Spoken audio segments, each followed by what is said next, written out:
How many hours a day do you have? Like 100, right? Certainly enough time to write a book.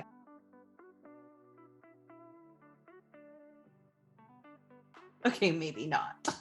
You've probably got about 1 billion things that you need to do and only a few short hours to get it all in, right? And now you're trying to write a book. How in the world are you going to find the time to write a book? Hi, I'm Naomi. I have been helping my clients write and publish their books for 19 years, and I'm here to tell you that you can absolutely find the time to write your book. First, I want to tell you to throw away a couple of pieces of advice. The first one is the advice of, if you can't find the time, then you're gonna have to make the time, as if time was something you could just knit together with dreams and ambitions.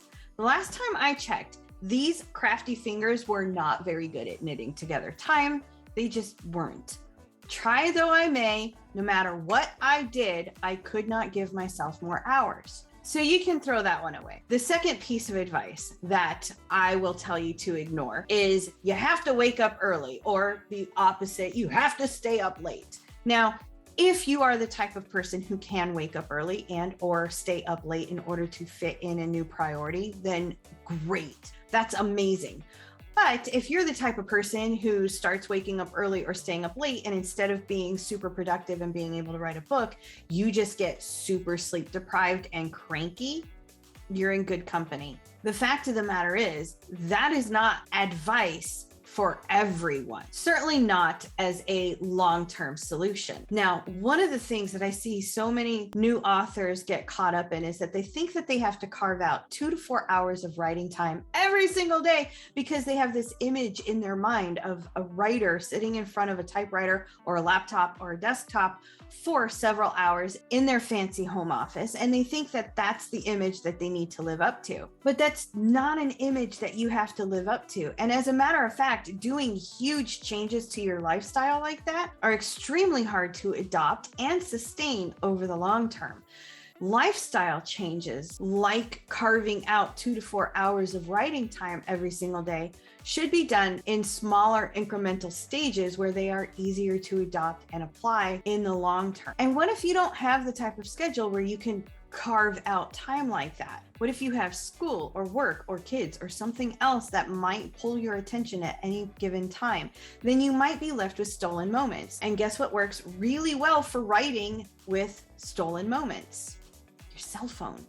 This is all you actually need in order to write a book. Now, I'm not going to sit here and say that this is all you should have, but if finding the time to write is what's keeping you from writing, this will help you get started. All you actually need to do is open up Google Docs, and if you can tell a story, you can dictate your story into your phone. It's not going to be pretty. It took me a few weeks to get used to the idea of having to insert my punctuation verbally so that editing wasn't quite so painful later. And it's the same thing with inserting paragraph breaks. It sounds weird. It takes some getting used to.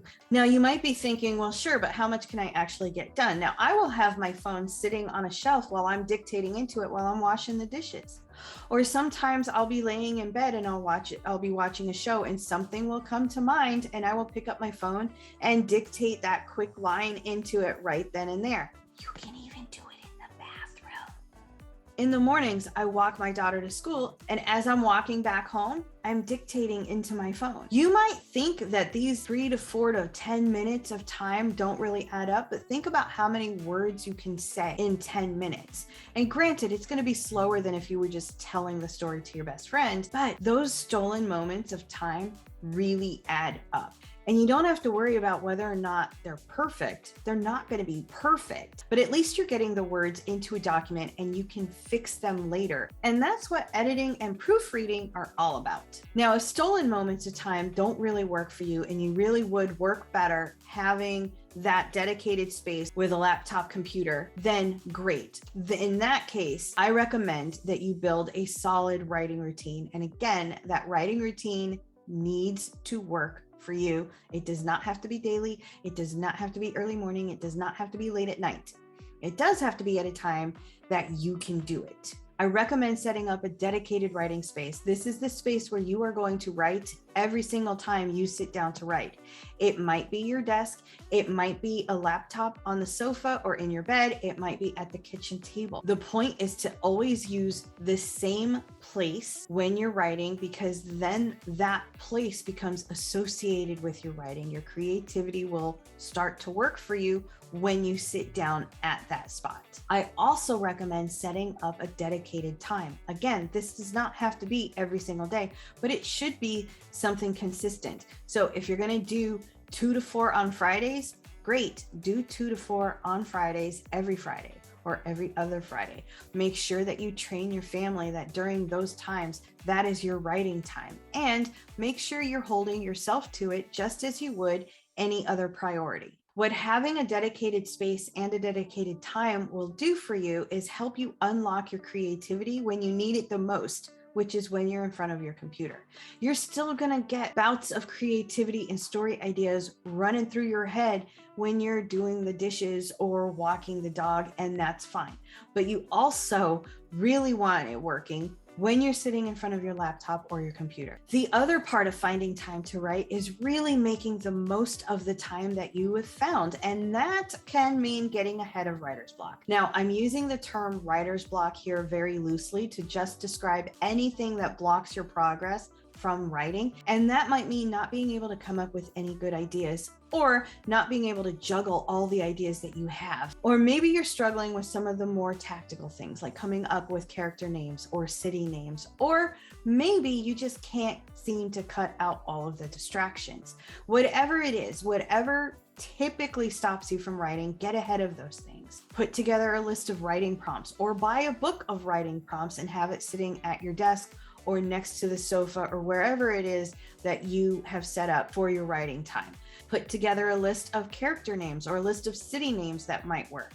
You can always fix them later. Just pull one off when you need it while you're writing, and then later on in editing, you can decide, is this really the name that I want?